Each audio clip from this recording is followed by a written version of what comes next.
afternoon we are lucky enough and privileged to have Faith Brown, who is the General Manager of the Waitrose Foundation Southern Africa, with us.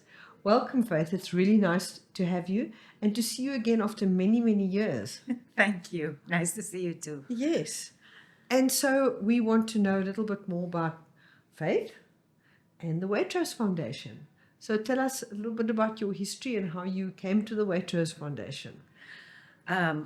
Well, that depends if you want to know about how I returned to the Waitrose Yes, Foundation. the whole story. We've got the lots whole of story. time. Okay. So when I met you the first time, I was working for the Waitrose Foundation back in 2006 when it started. So the Waitrose Foundation is 20 years old this year.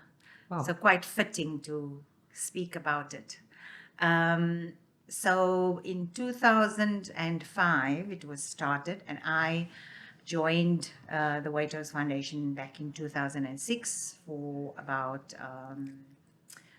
6 years. And so I was part of the formation years. And then because I had my children were turning into teenagers, and that difficult phase, and because I was away from home a lot, and my husband also took on a job that took him away from home, I decided to go into also in the development space. I had different jobs, still working in social development across different organizations, and that's what I did in between. Mm-hmm. And I rejoined the foundation when Kobus Versace, who has been with the foundation for many years since I left. So I then rejoined in September last year.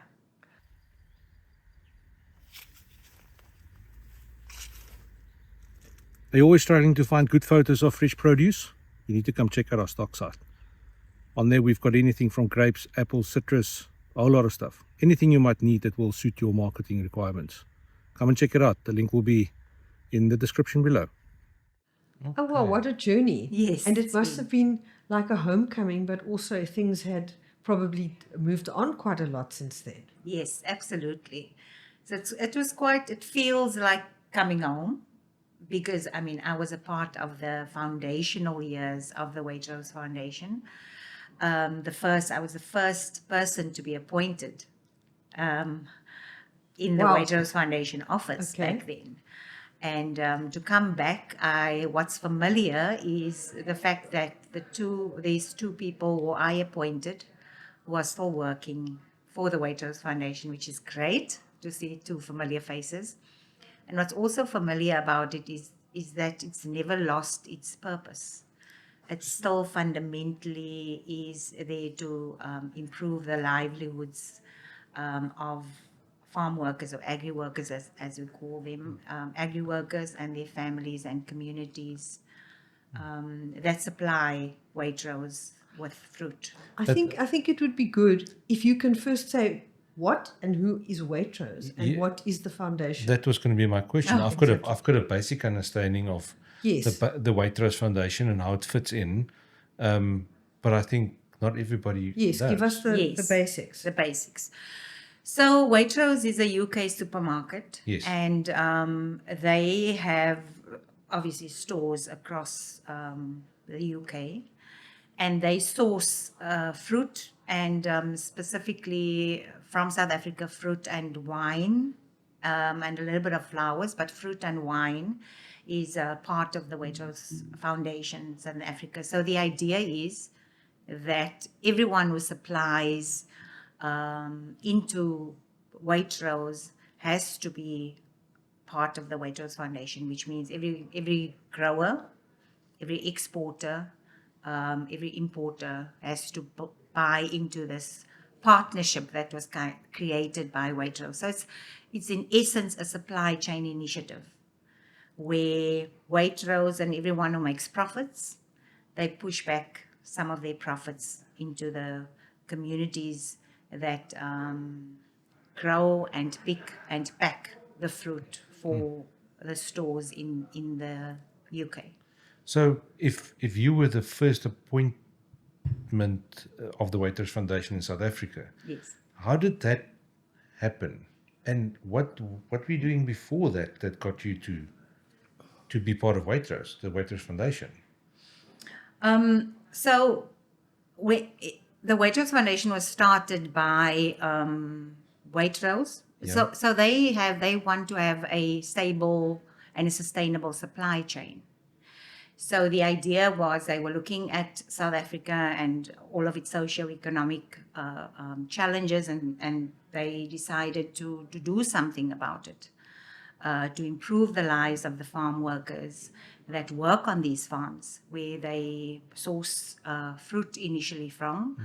And then, so they got together in 2005 and then decided to launch this partnership initiative, where they were at that stage, there was only about 6 citrus growers that was a part of the Waitrose Foundation. So they started initially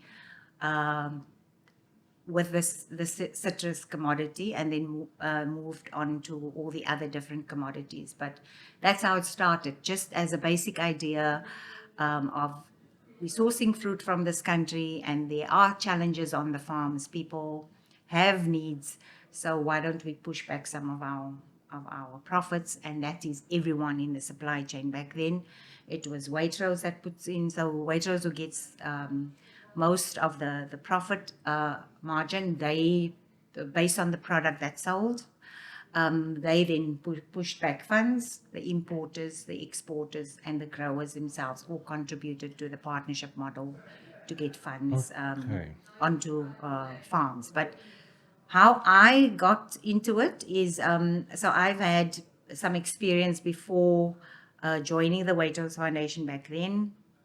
So I worked in community development. At that stage, I worked for an organization that worked with improving the lives of communities, especially women that needed to get skills and to find employment. And I worked in Kailicha at that point in time. Okay.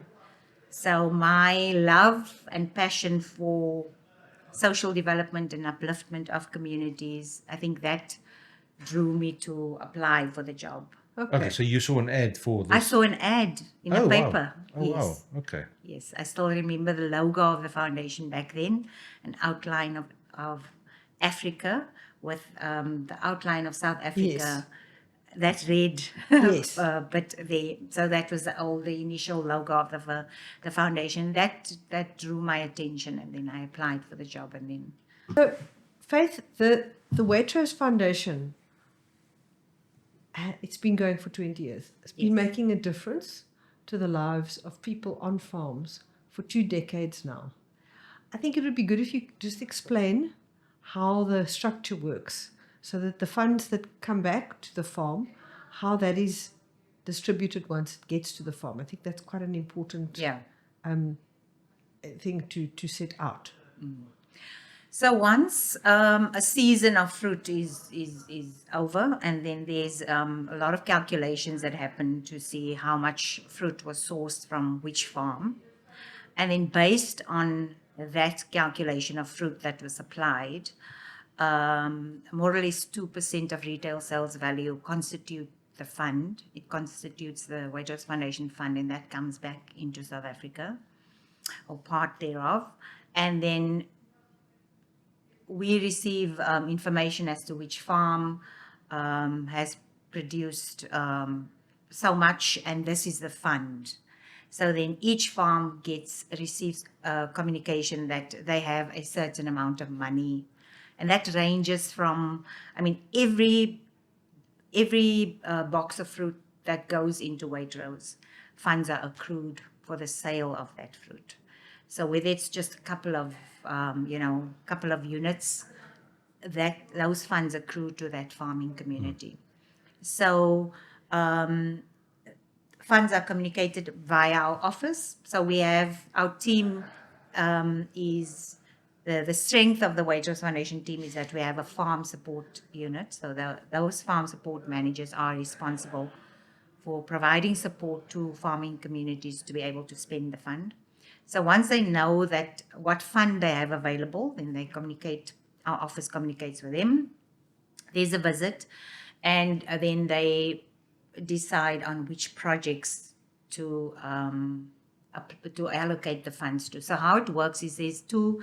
So the foundation has evolved since my time. So because it really has grown from just those 6 farms right in the beginning to over 360 farms. So Wow. it's exploded since I've Across joined. across all commodities, Across citrus, all, grapes, all apples, commodities, yeah. wine. Berries, passion fruit, figs.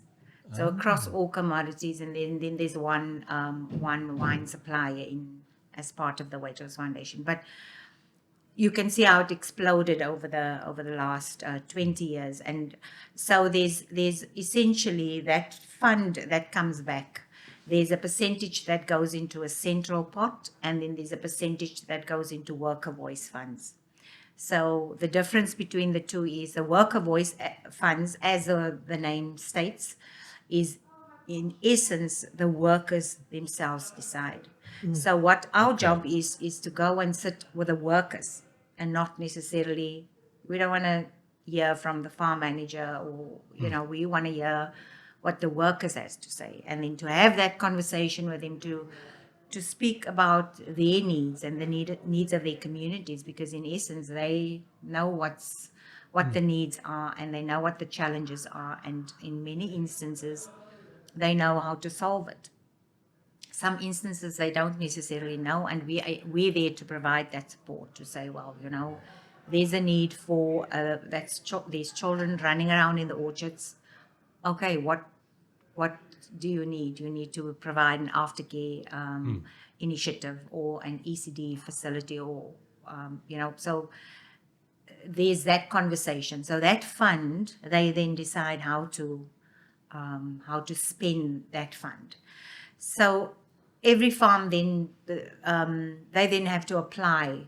There's a whole due diligence process. So although they know in theory they receive the funds, we keep it until they have a project application, and that gets approved by a steering group, and then they get to spend the fund. The other pot, the central pot, is where the foundation office, we make the decision on regional needs as expressed from the ground. So if we see that, for instance, youth economic empowerment as been identified by different regions, then that's what that fund is used for. There's a huge need for ECD, or they call it partial care facilities on farms, that needs registration, they need to comply, and then the central fund would go towards those specific projects. So that's in a nutshell the process and how it works. Have you had any weird requests what the people wanted? Well, there's always, in discussions with them, there's always, A big Christmas party, for instance? or yes, that's always the case. People do want food, a food parcel, and some, I remember there was once when I spoke to one of the farm workers, and he said, well, I actually need a table next to my bed to put my cell phone on. And I said, well, I have a cell phone, number one. Maybe that's something you could buy for yourself, save up to buy it for yourself. But let's think community-wide. And just having that conversation, because if you would ask me, I would also probably think of the first thing that would satisfy my personal need. Or want, not a need. So our job is to steer the conversation and to really unearth, so what? So what would then, if you have the table, how's that going to improve your life? Is it really going to improve your life? So it's about having that conversation, and then they would say, but actually, now that you're speaking about our kids, and my kids actually need. Well, from what I've observed and learnt and heard in the wind about the Waitrose Foundation, First of all, it's hugely empowering to give a group of people the opportunity to make a decision on how they will collectively spend funds and how together they need to decide what they need to spend funds on. That's the first thing. Second thing is to distinguish exactly what you're saying wants, my personal selfish wants versus community and family needs. So that's also a growing curve, and that I've heard from people that are part of the Waitrose Foundation, how it's really empowered the farm workers. It's been two decades now, and this has been coming on, and how it's made such an incredible difference there, right there at the grassroots level. So, I mean, we started with the weird requests and the funny ones, but tell us a little bit more about the more successful and the more special ones you can share. Before we go there, is this in any other country as well? Yes, I also wanted to ask that. Yes. So it started, like I said, it was birthed in South Africa. Okay. And then, still back in my day, it moved to Kenya and Ghana. And now the Waitrose Foundation, so we are Waitrose Foundation Southern Africa. So I'm also responsible for Zimbabwe, Zambia, and Namibia. So those are the countries that's part of the Southern African And Mozambique Foundation. and Swaziland? No, I don't think there's any fruit being sourced from those countries. So it's all where fruit is being sourced from on Waitrose's side. And then the Waitrose Foundation has then also, since it's been replicated in about 9 different countries across the world. Wow. So it's become a very successful initiative for Waitrose itself. That kind of sets themselves apart from other retailers in that they have this initiative where funds are pushed back into their supply chain. I now asked you another question, but we are here now, so let me ask you this one. I was thinking about that and thinking, I've never heard that any other supermarket does that, and you've just confirmed that. And the other thing is that to what extent do they promote it, and to what extent do people in store shop at Waitrose in order to do this? So Yeah. I think Yes. answer that one Do first. their shoppers know about this? Do the shoppers know about this? Yeah, I think Waitrose is always they're always looking at ways to market it better so that they are able to send more revenue our way. So it's an ongoing conversation, but I know that they could do better, but they are actively looking at ways to promote it to customers, because this is quite different to the fair trade model in the sense that the fruit that has the Waitrose Foundation label on, so that's how customers can see. So it has a label on the fruit to say that it's Waitrose Foundation. And that fruit doesn't cost the customer more. So the customer doesn't pay the premium. Those who make the profits pay the premium. They push their funds back. And that makes it quite unique. So that's how the fund is generated. And I think the unique thing about it is that it just kept going. You know, you could, when years are bad for business, it could have been a conversation, well, why don't we not do it? Yes. It's kept on going for 20 years, even through COVID. It's kept on going, which is quite remarkable. Also speaks to good governance that there are people that's got and there's systems and procedures in place that doesn't allow money to be going for bedside tables and things like that. No, absolutely. And there is a huge involvement of Waitrose, because you must remember that they invest quite a bit of money into the foundation. So 60% of the funds that comes back into the farming communities comes from Waitrose. And they are very involved, and the importers as well, they give 40% of the fund that comes back. So both of those business entities are very involved in the foundation. So the governance structure has changed in the sense that we have an NPC board that's local. Sir de Villiers Graaf is our chairman. And then and we have representatives of the supply chain also on the board, and a Waitrose representative. Then there's a country steering group that actually they oversee all of the expenditure. They make sure that, money is spent in the right way, and that the projects that funds are spent on are the correct projects. So they have a kind of a role of oversight, and they are also, there's also a representative who chairs that committee, a representative from Waitrose, and then importers also sit on that board. Some representatives from farms, and also growers, exporters, and beneficiaries. Could a private entity that is not connected to Waitrose, for instance, I have a lot of money, I shop at Waitrose because it's my preferred retailer I shop from. Could somebody like that invest money into this scheme or not? Or is it purely grower, exporter, importer, Waitrose? It's purely that. But I'm just wondering, because if somebody listens out there that thinks Yes, this is a yes. fantastic initiative, Yeah. could I pledge money towards this? Should I just shop more, or I think if you're in the UK, you shop more, obviously, or unless you want to partner with our office in whichever way. We do.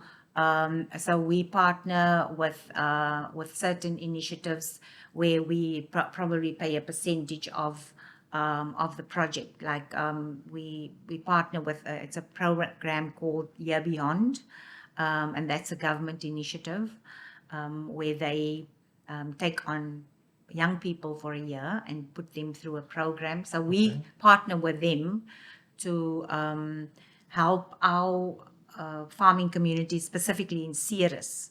So they provide stipends for those young people, and then we provide the rest of the funding. So in that specific way, but we don't necessarily receive donations from people who want to contribute. We don't do that. Oh, interesting. Okay. We have funds to spend. Yes. So we. I was just curious because, like I said, you never know. There might be somebody that's got a big bank balance and no grandchildren to leave it to. That We have farms. So maybe I can shift your attention to the farms. So those farming communities have a lot of people who want to invest into them. So the Waitrose Foundation obviously is one entity that invests, but some of our farms have foundations as well, and they get funding from different parties. In sometimes from other retailers as well, and from private companies. So that is a way. If there are people who would want to invest, we could certainly direct their attention to some of our farms who's because part of us. the Waitrose Foundation could be if they did it, could be an attractive proposition for that because of the good governance, and it's been going for 20 years, and people know that whatever funds they provide will not disappear. Yes. I was just curious about that. Yeah. If it is an entity that would want to partner with us, say for instance, it's with economic empowerment, etc., we would look at that certainly, but not. I don't think personal individuals would like to put funding money in. But I mean, there's, like I said, farms right down. The different types of farms. There are farms that really get a small amount of funding. We always encourage them to look for other funds for their social upliftment program. So in that way, there could be, some kind of way in which people can invest their funds. Okay. So back to my previous question. What are some of the things that the Grow of West funds have been spent on that lie close to your heart that you'd like to share with us, and also the other pot of money that's spent more on regional things. Tell us a little bit about what has the Waitrose Foundation funded. Okay, so there's we look at it based on 5 themes. So there are projects that fall under education and training, economic empowerment, water and sanitation, the environment, and health and well-being. And the worker voice funds have been spent on quite recently. There's been a lot of initiatives around water. Okay. So water tanks in some of the worker villages, because of the intermittent supply of water, the issues that we have currently with water in different municipalities. So the water is not drinkable, or the water sometimes there is no water available, and then workers feel that they want their funds to be used to have these JoJo tanks where they can get water and harvest water from the rain, etc., and then use that. So that's been some of it. A lot of our farms spend their funds on clinics, since they are very remote. They have a need for a clinic facility, and also a lot of the workers lose, especially seasonal workers, they lose a day's wage if they have to sit at a clinic for a whole day. So a lot of our farms have those initiatives where workers are able to be seen to on farm. And also a lot invest their funds into ECD facilities. So having a creche and an aftercare center. So having a creche where kids can come to and they get educated. It's a facility that's registered with the Department of Education now, and some of them are able to, we take them through the process, help them to comply to all of the standards, and then they're able to access a grant from government. And then also some have aftercare centers where there's computer facilities, and then from our central pot of funding we then supply the CAMI software. CAMI is like a software for reading and mathematics. Yes, I know about that. I've actually seen that in action at Rietfontein. Okay. Yes, it's one of the places I know that they are implementing that. Yeah. Okay. So it's still happening across farms, and then internet connectivity we found from our central pot that a lot of farms wanted internet connectivity, especially if they have to do assignments, etc. So what we found was that through our ECD facilities that a lot of them aren't compliant, and hence the central pot of fund is used and not their worker voice funds. The worker voice funds may be used to run the center, but to get it compliant is sometimes costly. And through our central pot of funding, we fund those facilities to get it up to scratch. Question on that, especially in particular to like aftercares and preschools and things like that. A lot of, like, for instance, we live in Worcester. You've got a big township nearby, and a lot of the seasonal workers live in the township, and they get fetched every day by bus to go to these farms. There are preschools in areas like that that need funding. Could somebody like that, because they are not directly on the farm, also benefit from a Waitrose Foundation, or could apply or anything? Because it's the people that work on those farms. Yes. Kids has got to stay behind, go to school, but they're not on the physically on the ground on the farm. Yes. So the funds are there to improve the lives of permanent and seasonal workers. So if those seasonal workers work on a farm that's part of the Waitrose Foundation, the workers can decide to use their funds there. Okay, but the workers need to need to put this on the table. They need to decide, yes, And whether that's a priority. The funds arrive after the season, after the fruit's been sold, and will be used for the following season or would be used Yes. subsequently. So it's not like I'm working for you now in January and I need to fund my children's creche in the township. It's got to be an ongoing thing. Yeah, then you also sit with the issue, is that same person going to come back next year again? That's exactly one of the practical problems with that, is that it's a lot easier to do it for permanent people because the seasonality isn't an issue. Yeah, we just spoke about this coming here, the Yes. project we worked on. There's a creche, they're battling with funding, Because of exactly this problem. exactly Yeah. this problem. These people are very, very needy, Yes. and they leave their children at the creche. Yes. But then, as soon as the seasonal work is over, that they take their children out of the creche because they can't afford to be paying Yes. for the creche.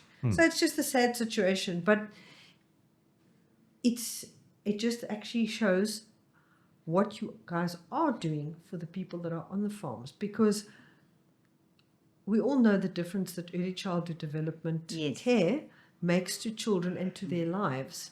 And if you are not afforded that and didn't have that, the difference between the kids that have been receiving it for the last 2 decades Yes. versus kids Yeah. that didn't have that available to Yeah. them before. Yeah. I think the No, Waitrose no. Foundation is making a fundamental difference at a grassroots level with that kind of thing. And then going on to the computers and the computer. If you get to the age of 16 and you've never touched a computer, you're already at a huge disadvantage. Yes, true. And it all depends. Sometimes the workers come up with great initiatives that includes, it does include the seasonal workers as far as possible. And there are some facilities that are, some farms don't have a creche on the farm, and there is a facility in the community where their children go, and then they will say, well, Okay. we actually want you to Okay. improve the facility that's there, or provide educational toys so they can use their funds for that. It's just whatever the needs are, and sometimes there are other competing needs as well. So what we're trying to do with the central pot of fund is to also capacitate farm workers to make those decisions. So we work with worker committees on farms. So they're elected by the workers to represent them. And we sit with those representative bodies, and then they will bring the needs of the community. So what we capacitate them to do is so they go through a bit of a training program where we build their capacity around, so what is social development, and how do you go into your community and look at what the needs are, and how do you work on a social development plan for your community, and how do you navigate deciding on priorities. So that's what we do. So it is through empowerment where they are able to make those decisions and come up with solutions. For me, it's quite inspiring to sit with him in a meeting. And I remember last year, just as I joined, we had a visit from the Waitrose Foundation Global Board first, and then the country steering group, which was representatives from the UK as well. And we went to visit farms, and I ended up in the Doorns on Buffelskraal, and that's a farm that I used to work with previously. And we sat around the table with 2 of the worker committee representatives, and they stopped all of us and they said, well, we just want to ask you from Waitrose, we want to tell you that we have a need for an aftercare center.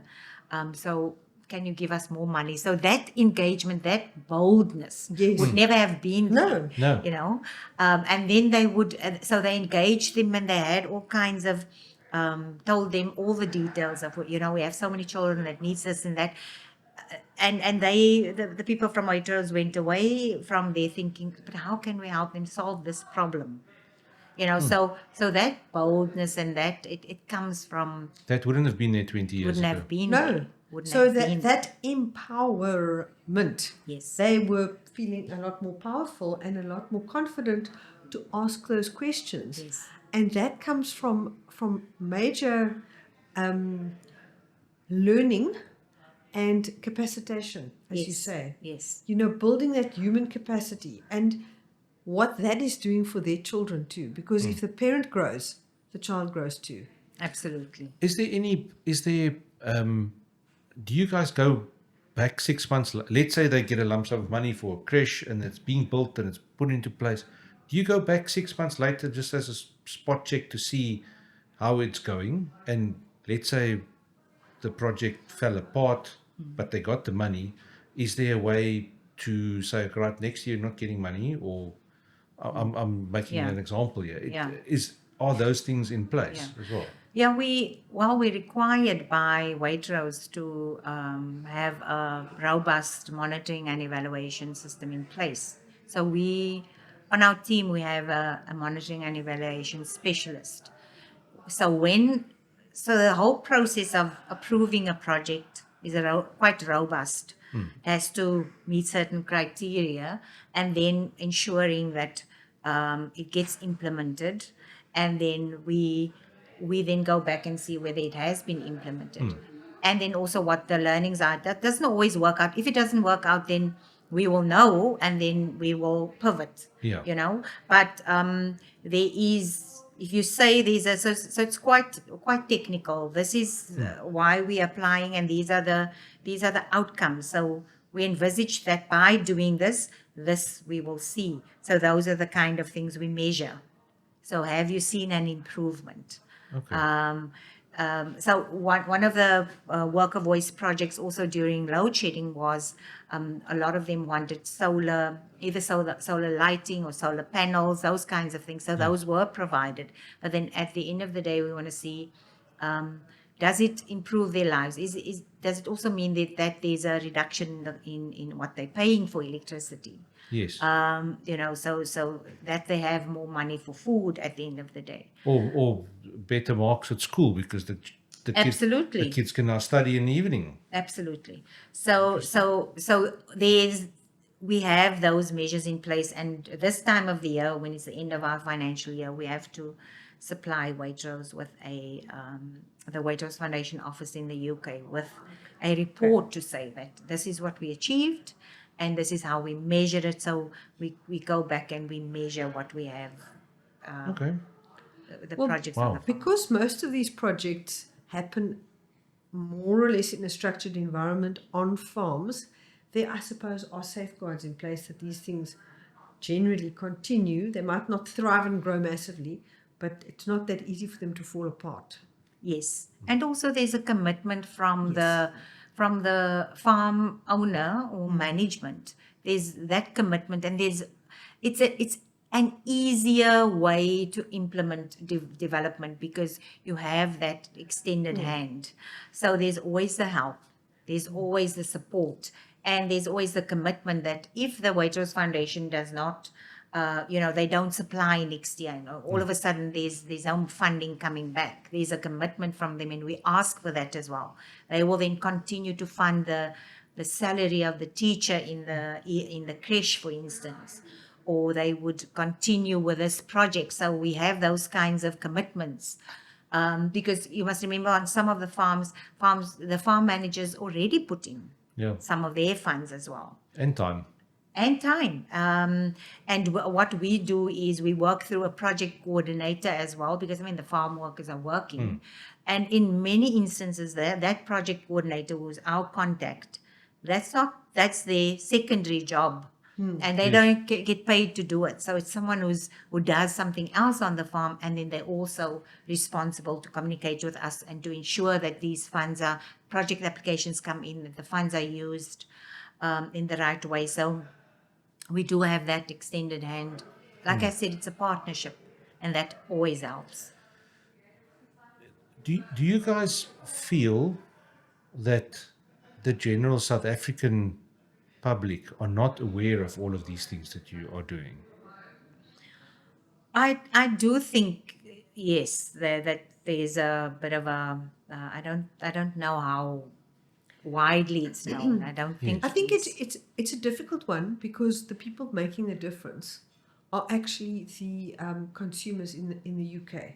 So your average South African consumer who's got nothing to do with agriculture will not know about this unless somebody makes them aware of it. Yes. Okay, I have a question. But before you go there, but the reason why I'm asking that is there's always a lot of things being said in the news and the media and about this and about farmers this and farm workers that these good news stories need to get to those people. They do. And so my next question fits in quite nicely with that. You mentioned with it when you started, you had how many farms? Six. And you now have? 360 farms. Okay. So I'm going to put you a little bit on the spot here. And that is, if you've got that many farms, we know this is not relevant to all of them or to any of them. What kind of pot of money are you talking about annually coming back to South Africa?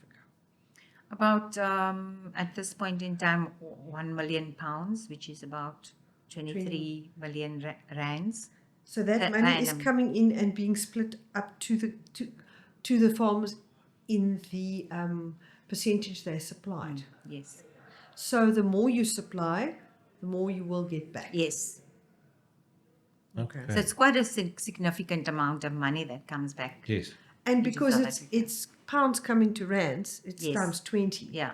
So I would imagine that it has, in certain places, really benefited certain individuals and children, maybe from Not when they were individuals, certain communities. born. I know, but the little individuals, I'm Yes. thinking of Oh, children. okay, yes, Yeah. okay. Yeah. I'm thinking of children that Just if they before somebody hadn't- listens and says no, individuals. but things like, think about a child who can suddenly Yes. has school shoes Yes. and has a school uniform and maybe has transport to school and all these things that the Waitrose Foundation pays for, which were not there before.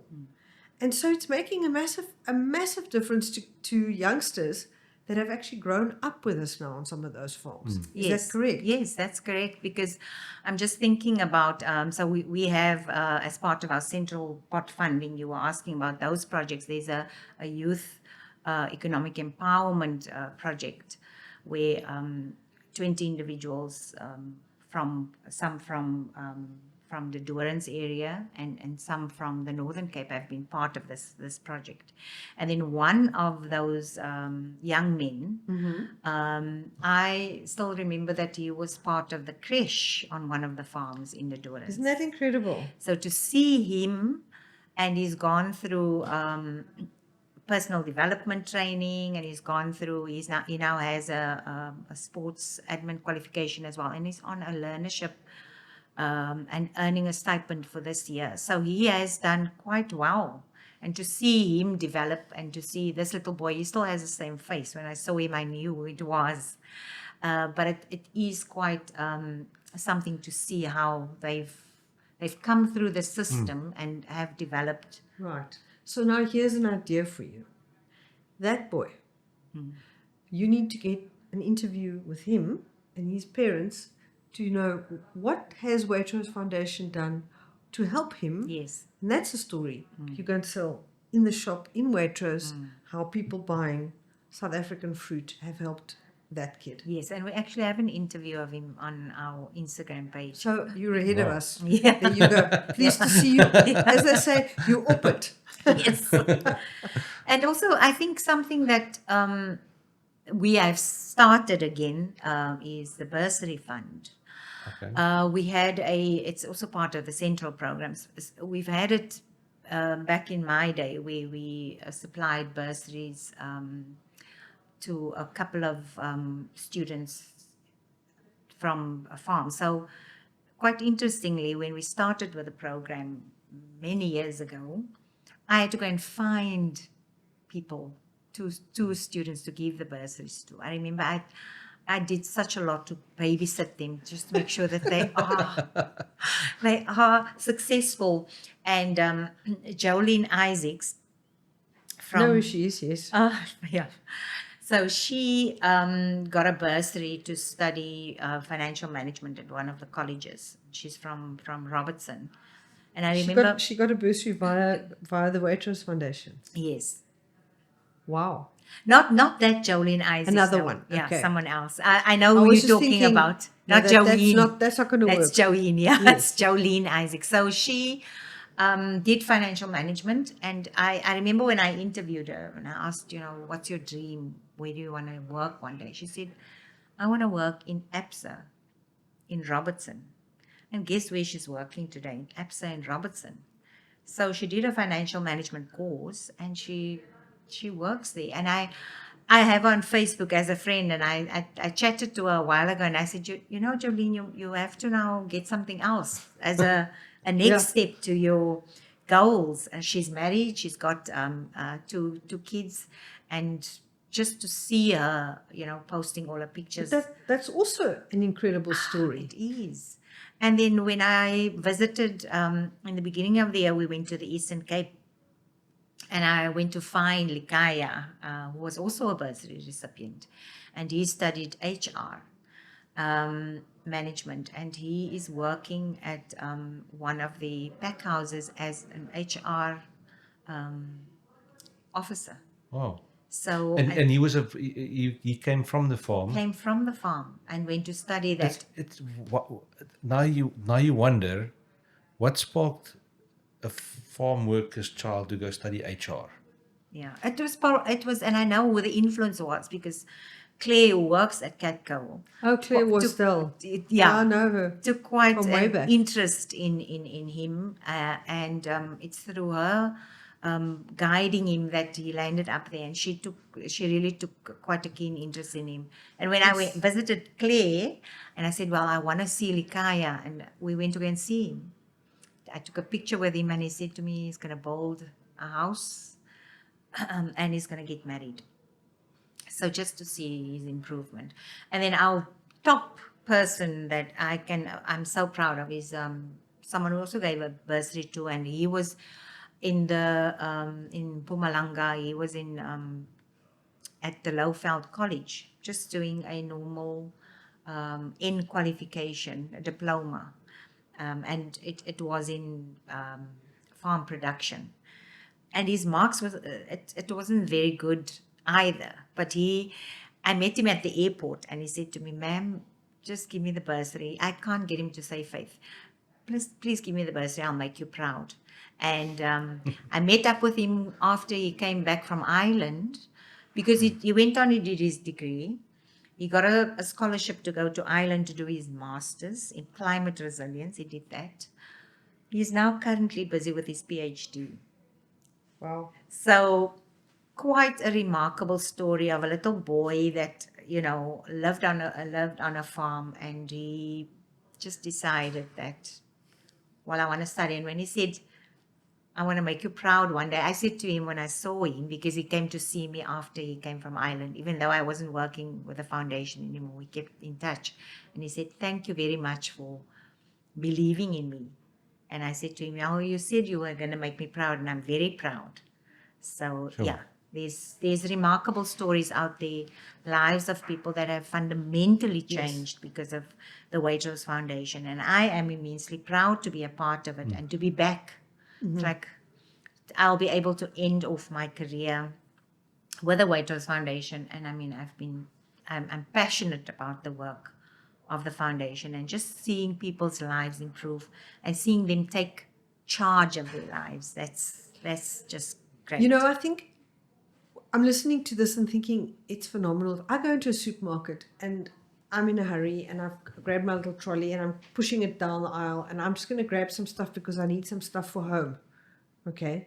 So now that South African peach or apple or bunch of grapes or bottle of wine or whatever that you've grabbed and you've put in your trolley, and you're going to go through the till and you're going to pay for it and you're going to take it home, you will never ever think about the difference that those few cents or pence that you've spent will make to somebody like the people that you've described. And I think you probably are already doing it, but it's so important that those stories get back to the consumers to know what in their distracted moment of grocery shopping, when the kid is pulling on your arm and saying, Mommy, I want a chocolate, or you've got a phone call or whatever, in that moment you're buying something which is going to make a difference to someone on the other side of the world. And Waitrose is the only supermarket doing this. Yes. And they have consistently been doing it for 20 years through difficult times. And I know times are tough in the UK now. Absolutely. But they still continue to do it. Yes. So that is phenomenal. Yeah, absolutely. And I mean, this year of turning 20 is really about us reflecting on that and celebrating it. because we might know it and not everyone does. Yes. So it's about celebrating all of those achievements and just reflecting back um, and and sharing those stories so that people are able to see, and especially the customers in Waitrose who actually buy the product. Yes.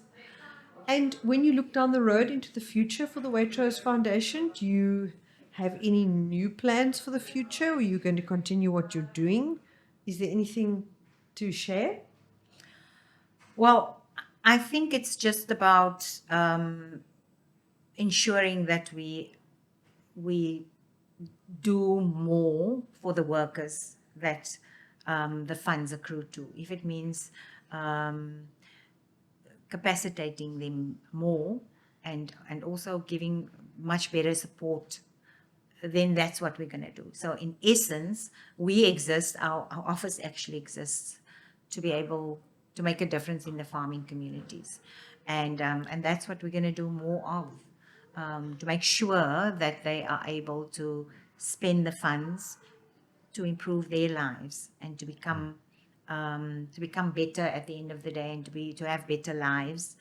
And those children, the young people that live on the farms, that they are able to have options, either to come back to the farms, which is great, to get them to understand that it's not a bad thing to be working on the farm. There are so many careers, to get that stimulated, because a lot of them don't want to work on the farms.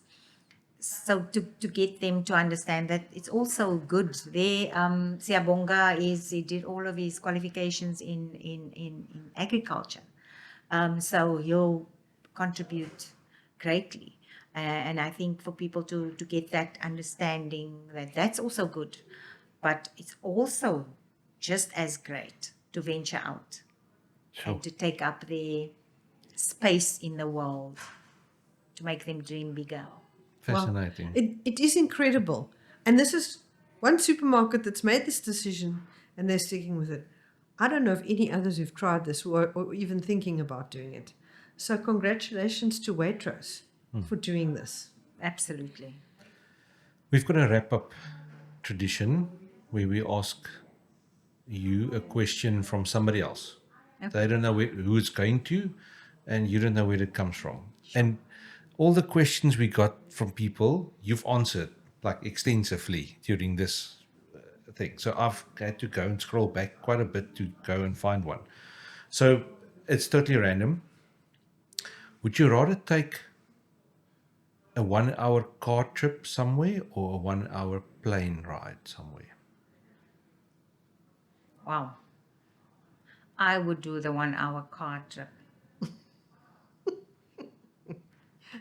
Because there's Yes. lots to see on the way. And it just stimulates new and fresh ideas. I love seeing different things and just not be in the air for an hour. Yeah. Okay. Faith, it's been incredible. It's been wonderful on a personal level to see you again. And I think it's been really great for us Yes. both to And hear. to meet you. To hear about the Waitrose Foundation and how incredible it is that they're doing, and particularly our country where there is so much need. And this is good news, and good news always needs help to be spread. So Yeah. thanks for coming to share with us. Oh, thanks Much a lot. appreciated. Thanks a lot. Thank you. Yeah, I think finally I want to say that my work with the foundation right in the beginning also made me influence my eldest daughter to study BCom Management Sciences and Logistics, and she's now working in agriculture. She's working for an exporter, exporting fruit, Wow. but not to Waitrose.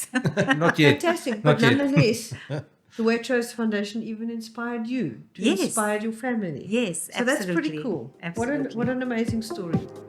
Thank Faith, you. thank you. Thanks a lot for the opportunity.